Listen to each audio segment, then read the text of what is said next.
առանց վախենալու ենք ասում համաշխարհային մեդիանը, որովհետև այս ստեղծագործությունը, այս աշխատանքը, այս ձևաչափով առաջին անգամ ներկայացվում է Սնդուկյան թատրոնում։ Այսպես ասենք, մեր պատվերով է իրականացվում այս ներկայացումը։ Շատ ժամանակ ես դեպետ չգիտեմ մեր լրատվականները ինչ ձևաչափով են հետևում մշակութային իրադարձություններին, որովհետև երբեմն տպավորություն եմ ստանում, որ մենք ավելի շատ հետևում ենք մշակութային խնդիրներին, արհեստական և բնական ավելի շատ, քան մշակութային իրադարձություններին, որոնք մեզնից ավելի կարևոր են։ Ինչևէ, դա իհարկին ուրեմն ես պարբերաբար հայտարարում եմ, որ մեր խնդիրն է մայր թատրոնի խնդիրներից է անընդհատ նորամուծություններ իրականացնել թատրոնում, համագործակցել լավագույն ուժերի հետ։ Եվ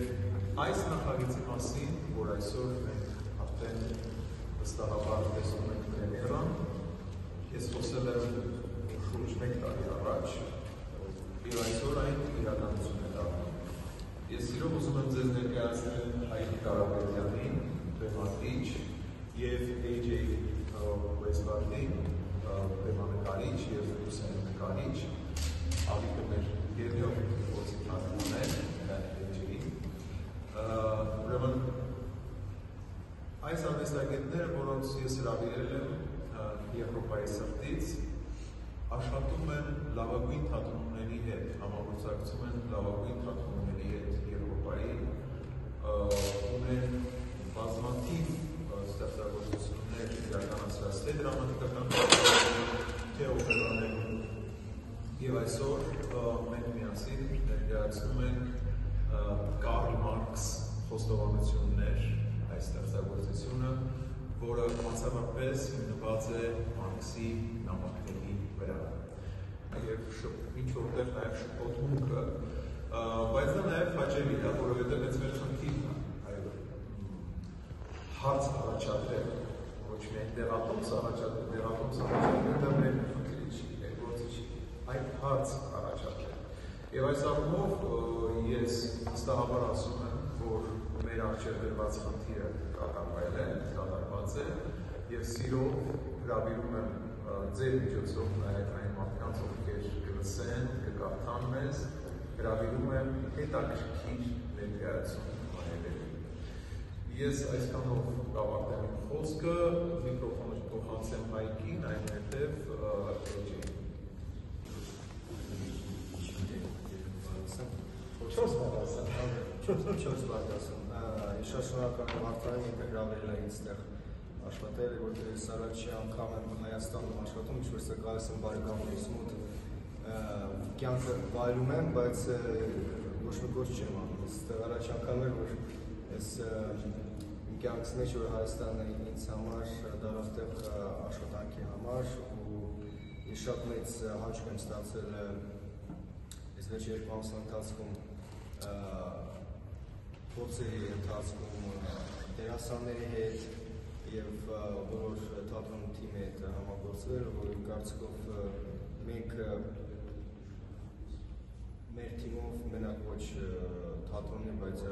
դերասանների, AJ-ի հետ,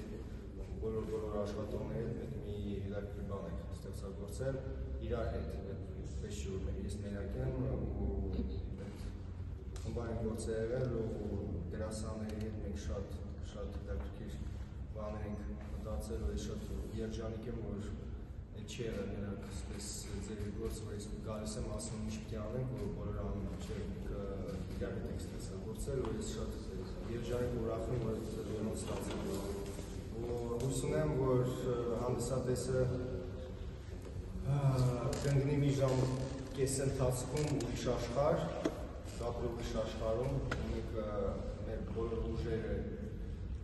կենտրոնացել եք հենց այդ խնդրին, որ բան անենք, ստեղծենք ուրիշ աշխարհ, որ մի ժամ կես ընթացքում հանդիսատեսը մոռանա ռեալ կյանքի մասին, իր կյանքի մասին, որ ապրի Մարքսը և իր ընտանիքի հետ ուրիշ աշխարհում։ Պարոն Մկրտչյան, հարցս ձեզ կուղեմ, իսկ Մայր թատրոնում նախատեսվում է Նժդեհի մասին ներկայացում բեմադրել, թե ոչ։ Դա իմ երազանքն է։ Իմ երազանքն է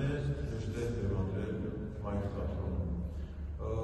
Եվ դա ոչ մի արտահայտություն չկա։ Բայց ո՞մ եք տեսնում Նժդեհի դերը։ Ոչ որ Ես ասում եմ դա երազանք է։ Եվ շատ կուզենայի դա իրականացնել եւ ոչ միայն Նժդեհ, բայց հատկապես Նժդեհ, որովհետեւ ես բազմիցս իմ մի քանի ասուլիսներում հրապարակային ելույթներում ասել եմ, որ Գարեգին Նժդեհը հայ պատմության